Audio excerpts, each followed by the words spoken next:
দেশের শত্রুকে দিল্লিতে রাজার হালে রেখেছে ভারত, বলছেন মির্জা ফখরুল। জানাবো ভারতের জনগণই কি হাসিনাকে বাংলাদেশের হাতে তুলে দেবে। 3 দিনের রিমান্ডে সাবেক মন্ত্রী ফরহাদের স্ত্রী মোনালিসা। রমজানে গরুর মাংস 650, ডিম 114 টাকা ডজন বিক্রি হবে।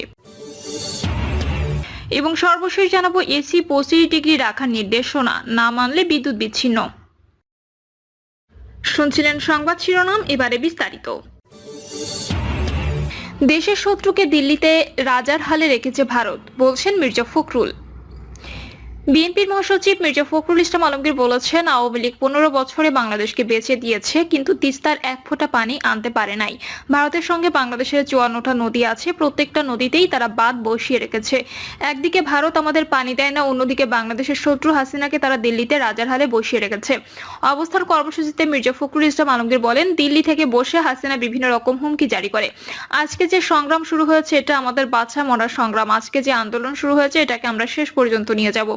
ভারতের উদ্দেশ্যে তিনি বলেন, ভারতকে পরিষ্কার করে বলতে চাই, যদি বাংলাদেশের মানুষের সঙ্গে বন্ধুত্ব করতে চান তাহলে আগে তিস্তার পানি দেন, সীমান্ত হত্যা বন্ধ করেন, আর আমাদের সঙ্গে বড় দাদার মতো যে আচরণ সেটা বন্ধ করেন।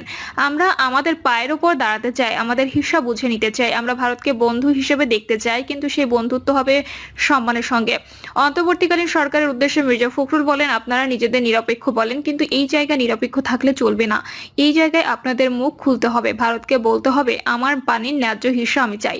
আপনি যেহেতু অন্তর্বর্তীকালীন সরকার, তাই দ্রুত নির্বাচন দেন। জনগণ চায় ভোট দিয়ে নিজের প্রতিনিধিকে সংসদে পাঠিয়ে তাদের দ্বারা তাদের দাবিগুলো বাস্তবায়ন করাতে। অনেকে বলে আমরা নাকি ভোট করি, ভোট হলে দেশে যে অস্থিতিশীলতা চলছে তা বন্ধ হবে। এর আগে এই কর্মসূচি ঘিরে সকাল থেকে বিভিন্ন জেলা উপজেলা থেকে বাস, ট্রাক, মিনি ট্রাক সহ বিভিন্ন যানবাহনে আসতে শুরু করে হাজারো মানুষ। কেউ কেউ আন্দোলনে যুক্ত হয়েছে পায়ে হেঁটে। রাজনৈতিক নেতাকর্মীদের পাশাপাশি বিভিন্ন স্কুল কলেজের শিক্ষার্থী সহ নানা শ্রেণী পেশার মানুষকে এই আন্দোলনে যোগ দিতে দেখা গেছে। পাল্লা দিয়ে যুক্ত হয়েছেন নারীরাও। আন্দোলনকারীরা বলছেন, আন্তর্জাতিক আইন লঙ্ঘন করে ভারত উজানে বাঁধ নির্মাণ করায় তিস্তার পানির প্রবাহ ব্যাহত হচ্ছে, আর এর ফলে বাংলাদেশের কৃষি ও পরিবেশ বিপর্যয়ের মুখে পড়েছে। তিস্তার পানির ন্যায্য হিস্সা না পেয়ে হাজার হাজার কৃষক ও সাধারণ মানুষ ক্ষতির মুখে পড়েছেন। ভারত একতরফাভাবে পানি প্রত্যাহার করে লাখ লাখ মানুষকে দুর্দশার মুখে ঠেলে দিচ্ছে। ভারতের জনগণই কি হাসিনাকে বাংলাদেশের হাতে তুলে দেবে? ফ্যাসিস্ট হাসিনা ভারতে পালিয়েও যেন শান্তিতে নেই। স্বয়ং ভারতীয়রাই এবার খেপেছেন হাসিনার প্রধানমন্ত্রী নরেন্দ্র মোদীর উপর। গণহত্যাকারী হাসিনাকে ভারতের আশ্রয় নিয়ে নিজ দেশের জনগণের রোশন হলে এখন মোদী। সব ধরনের জরিপ বলছে হাসিনা ভারতে থাকুক, তা চায় না দেশের অধিকাংশ জনগণ। এবার বাংলাদেশে নিয়ে প্রোপাগান্ডা চালানো ভারতীয় এক গণমাধ্যমে উঠে আসলো এমন চাঞ্চল্যকর তথ্য। সম্প্রতি এসব বিষয়ে কথা বলেছেন রাজনৈতিক বিশ্লেষক ডক্টর জাহিদুর রহমান। তার বিশ্লেষণে উঠে এসেছে হাসিনাকে ভারতের জনগণ ফেরত দিতে চাওয়ার বেশ কিছু গুরুত্বপূর্ণ তথ্য। তিনি বাংলাদেশে নিয়ে ভারতের প্রোপাগান্ডা চালানো একটি মিডিয়ার বরাত দিয়ে বলেন, রিপাবলিক বাংলার মতো একটি পত্রিকা যারা বাংলাদেশ নিয়ে প্রোপাগান্ডা চালায়, তাদের জরিপে বের হয়ে আসলো ভারতীয়রা হাসিনাকে সে দেশে রাখা হোক তা চায় না, বরং গণঅভ্যুত্থানের সময় গণহত্যা চালানো হাসিনাকে বাংলাদেশের কাছে ফিরিয়ে দেওয়ার পক্ষে সে দেশের 55% এরও বেশি সাধারণ মানুষ। সম্প্রতি করা ইন্ডিয়া টুডে নর্থ ইস্টের সেই জরিপে দেখা যায়, ভারতের উত্তর পূর্বাঞ্চলে 55% মানুষই চায় না হাসিনা ভারতে থাকুক। স্বৈরাচার হাসিনাকে বাংলাদেশের কাছে ফেরত পাঠানোর পক্ষে তারা। শুধু এতটুকুই নয়, হাসিনাকে আশ্রয় দেওয়ার প্রধানমন্ত্রী মোদীর ওপরও খেপেছেন ভারতের আমজনতা। ডক্টর জাহিদুর রহমান ভারতীয় এমপি শশী থারুর কিছু কথা টেনে এনে বলেন, ভারত চায় না তাদের নিয়ন্ত্রণাধীন দল ব্যতীত অন্য কোনো রাজনৈতিক দল প্রতিবেশী দেশের ক্ষমতায় আসুক। মূলত এখানে তিনি আওয়ামী লীগকে ইন্ডিকেট করেছেন।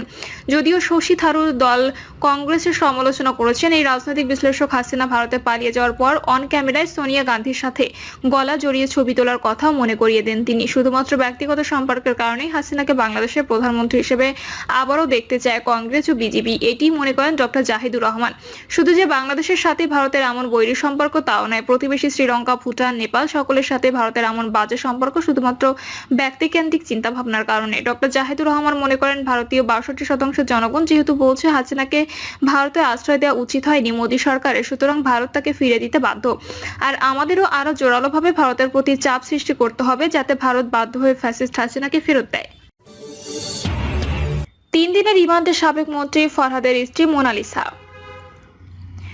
সাবেক জনপ্রশাসন মন্ত্রী ফরহাদ হোসেনের স্ত্রী সৈয়দা মোনালিসা ইসলামকে 2টি মামলায় গ্রেপ্তার দেখিয়ে মেহেরপুরের আদালতে হাজির করা হয়েছে। সাবেক জনপ্রশাসন মন্ত্রী ফরহাদ হোসেনের স্ত্রী সৈয়দা মোনালিসা ইসলামকে দুটি মামলায় গ্রেপ্তার দেখিয়ে মেহেরপুরের আদালতে হাজির করা হয়েছে। দুপুর 12টার দিকে মেহেরপুরের সিনিয়র জুডিশিয়াল ম্যাজিস্ট্রেট এক আমলি আদালতে হাজির করা হয় ক্যাসিনো সম্রাজ্ঞী বলে পরিচিত সৈয়দা মোনালিসা ইসলামকে। মোনালিসাকে একটি মামলায় গ্রেপ্তার দেখানো হয় এবং অপর একটি মামলায় 7 দিনের রিমান্ডের আবেদন করলে আদালতের বিচারক শারমিন নাহার 3 দিনের রিমান্ড মঞ্জুর করেন। এর আগে রোববার সন্ধ্যায় ঢাকার ইস্কাটনের একটি বাসা থেকে তাকে গ্রেপ্তার করা হয়। কোর্ট ইন্সপেক্টর মানস রঞ্জন দাস বলেন, বৈষম্য বিরোধী ছাত্রদের দায়েরকৃত মামলাটিতে মোনালিসার 7 দিনের রিমান্ড আবেদন করা হলে আদালত 3 দিনের রিমান্ড মঞ্জুর করেছেন। পলি খাতুন নামের এক নারীর দায়েরকৃত মামলায় তাকে গ্রেপ্তার দেখানো হয়েছে। রমজানে গরুর মাংস 650, ডিম 114 টাকা ডজন বিক্রি হবে। দেশের নদী ও সাগরে আগামী 15 এপ্রিল থেকে 11 জুন পর্যন্ত মোট 58 দিন ইলিশ মাছ ধরা, পরিবহন ও বিক্রি সম্পূর্ণ নিষিদ্ধ থাকবে বলে জানিয়েছেন মৎস্য ও প্রাণী সম্পদ উপদেষ্টা ফরিদা আক্তার। উপদেষ্টা জানান, পাশের দেশের সঙ্গে সমন্বয় না থাকায় দেশটির মৎস্যজীবীরা বাংলাদেশের মাছ আহরণের সুযোগ নেয়, যার কারণে এবার সময় পরিবর্তন করা হয়েছে। উপদেষ্টা বলেন, প্রজনন মৌসুমে মা ইলিশ সংরক্ষণের লক্ষ্যে এই নিষেধাজ্ঞা কার্যকর করা হচ্ছে। সংবাদ সম্মেলনে তিনি আরো বলেন, আসন্ন রমজানে ঢাকা শহরে সুলভ মূল্যে মাছ, মাংস ও ডিম বিক্রির উদ্যোগ নেওয়া হয়েছে। এক্ষেত্রে ঢাকার 25টি স্থান নির্ধারণ করা হয়েছে। পণ্য বিক্রয়ের ক্ষেত্রে জুলাই বিপ্লবের সময় যেসব স্থানে সাধারণ মানুষের সক্রিয় অংশগ্রহণ বেশি ছিল সেসব স্থানকে অগ্রাধিকার দেওয়া হয়েছে। উপদেষ্টা জানান, পহেলা রমজান থেকে 28 রমজান পর্যন্ত ঢাকা শহরের ড্রেসড ব্রয়লার, ডিম, পাস্তুরিত দুধ ও গরুর মাংস এবং সারা দেশে ব্রয়লার, ডিম, পাস্তুরিত দুধ, গরুর মাংস ও খাসির মাংস সুলভ মূল্যে ভ্রাম্যমাণ বিক্রয় কার্যক্রম পরিচালনা করা হবে। ড্রেসড ব্রয়লার মাংস প্রতি কেজি 250 টাকা, দুধ পাস্তুরিত 80 লিটার, ডিম 114 টাকা প্রতি ডজন, গরুর মাংস 650 টাকা কেজি।